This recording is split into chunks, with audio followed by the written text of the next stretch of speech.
অজানা বিয়ে পর্ব ২২।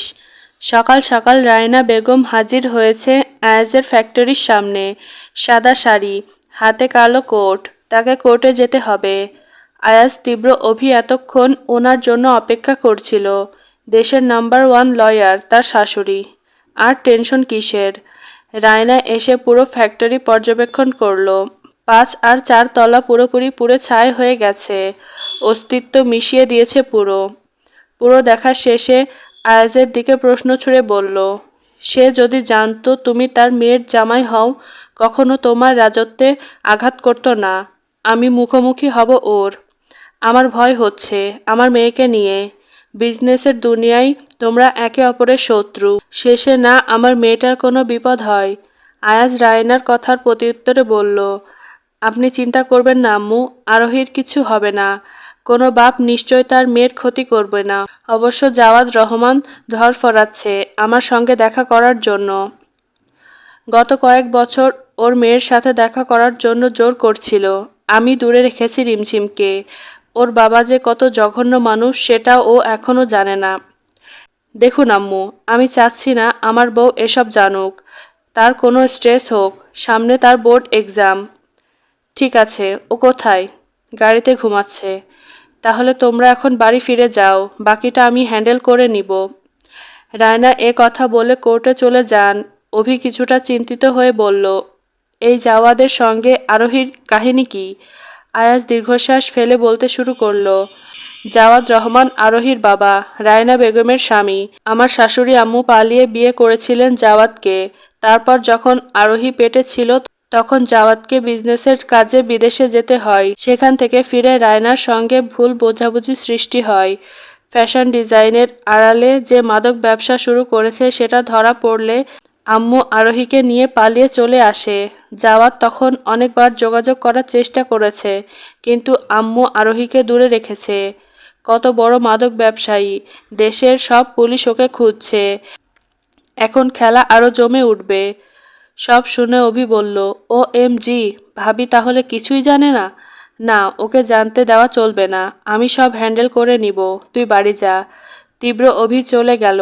আয়াজ গাড়িতে ওঠে। কালকে রাতে রিমঝিমকে ঘুমের ওষুধ দিয়েছিল। এখনও ঘুমাচ্ছে তার বউ। রিমঝিমকে নিয়ে বুকের সঙ্গে মিশিয়ে এক হাত দিয়ে ধরে অন্য হাত দিয়ে ড্রাইভ করতে লাগলো। কিছুক্ষণ পর পর রিমঝিমের মুখের দিকে তাকিয়ে বিড়বিড় করে বলল, তোমার প্রতিটা সকাল আমার আলিঙ্গনে শুরু হোক বউ। বাড়িতে তৃষা, আয়ান, আয়শা সিদ্দিকী বসে বসে অপেক্ষা করছে তাদের জন্য। আয়াজ ফোন দিয়ে বলে দিয়েছে তারা আসছে। বাড়ির সামনে গাড়ি থামতেই আয়াজ রিমঝিমকে জাগিয়ে দিল। রিমঝিম ঘুমো ঘুমো চোখে তাকিয়ে বলল, আমরা মাত্রই বাসায় আসছি। জি ম্যাডাম, সারা রাত ফ্যাক্টরিতে ছিলাম। সারা রাত আপনি আমার বুকে ঘুমিয়েছিলেন ম্যাডাম। আয়াজের কথা বলার ধরন কেমন বদলে গেছে লাগছে রিমঝিমের কাছে। সকাল সকাল তাকে লজ্জা দিতে উঠে পড়ে লেগেছে। কিছু না বলে বেরিয়ে গেল। বাড়িতে ঢুকতে তৃষা এসে জড়িয়ে ধরল ওকে। আয়েশা সিদ্দিকী আয়াজকে ধরে কান্না করে দিল। আয়াজেরও কান্না পাচ্ছে। মায়ের জন্য এত কষ্ট করে একটা ফ্যাক্টরি রেডি করেছে। কয়েকদিন পর উদ্বোধন হওয়ার কথা, আর সেখানেই ঝামেলা। মাকে জড়িয়ে ধরে বলল, সরি মা, তোমার ছেলে আবারও ব্যর্থ হয়ে গেছে। আয়েশা ছেলের মাথায় হাত বুলিয়ে বলল, এমন কথা বলছিস কেন? যা হয় ভালোর জন্যই হয়। এ কথা বলতে নেই। তোর জীবনের দাম আমার কাছে সব থেকে বেশি। এই সব দিয়ে কি হবে যদি আমার ছেলে না থাকে? বাড়িতে ঢুকতেই অনেকক্ষণ ইমোশনাল সময় গেল সবার। রিমঝিম আর আয়াজ দুজনে রুমে গিয়ে ফ্রেশ হয়ে নিল। আয়াজ ফ্রেশ হয়ে আবার ল্যাপটপ নিয়ে কাজ করতে বসে গেছে। রিমঝিম সেটা দেখে ভ্রু কুঁচকে বলল, আবার পড়েছেন এসব নিয়ে, একটু রেস্ট তো নিতে পারেন। আয়াজ জবাব দিল না, কাজে মন দিয়ে রেখেছে। রিমঝিমকে বলল, এক কাপ কফি করে দাও। রিমঝিম কিছু না বলে নিচে চলে গেল। নিচ থেকে কফি করে আয়াজের হাতে দিল। বুঝলো ফ্যাক্টরি পুড়েছে, মন মেজাজ ভালো নেই ওর। কাজ করছে করুক। রিমঝিমের পড়াশোনা আছে। এতদিনে কিচ্ছু পড়া হয়নি। রুম থেকে বের হয়ে স্টাডি রুমে চলে গেল। কত দিনের পড়া জমে আছে, সব শেষ করতে হবে। এটা আয়াজের স্টাডি রুম, এখন রিমঝিমেরও। আয়াজ আসার আগে এইখানে এসে পড়তো, আসার পর আর পড়া হয়ে ওঠেনি, রুমেও আসা হয়নি। তুলি সব পরিষ্কার করে রেখেছে। দিনগুলো কিভাবে চলে যাচ্ছে, সামনে বোর্ড এক্সাম, মন দিয়ে পড়তে হবে তাকে। খুব সিরিয়াস হয়ে পড়তে বসলো। আয়ান রুমে বসে আছে। বেশ কয়দিন ধরে কলেজে যাওয়া হচ্ছে না, কাল থেকে যেতে হবে। এতক্ষণ ফ্রেন্ডদের সঙ্গে কলে আড্ডা দিচ্ছিল। হঠাৎ আননোন নাম্বার থেকে একটা কল আসলো। রিসিভ করতে একটা বাচ্চা কণ্ঠের আওয়াজ ভেসে আসলো। আয়ান ভাইয়া। আয়ান বুঝলো এটা টিনা, কিন্তু তার নাম্বার কোথা থেকে পেল এই মেয়ে? পিচ্চি মেয়ে, তার পিছুই ছাড়ছে না।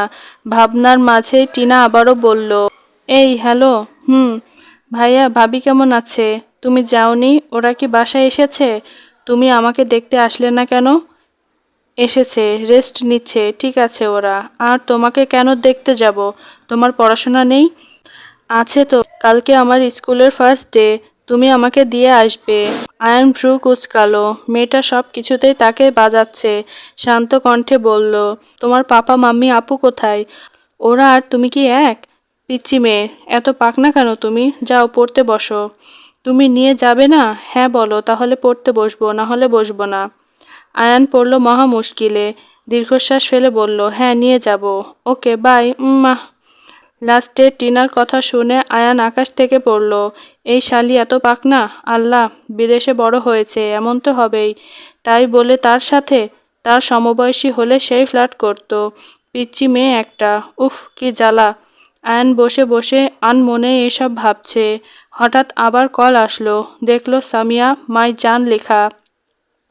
ভ্রু কুচকে বিরক্তিকর মুখ বানিয়ে বলল, এই সামিয়ার বাচ্চা আবার কেন কল দিছে?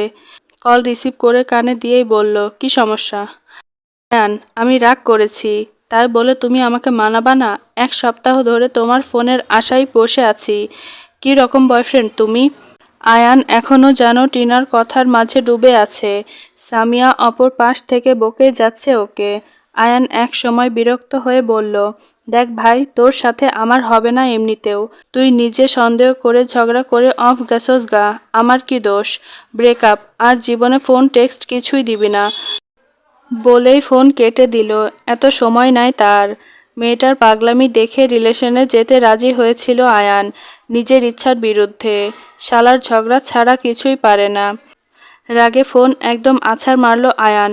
পুরো ফোন ভেঙে টুকরো টুকরো হয়ে রুম ছিটিয়ে পড়ল।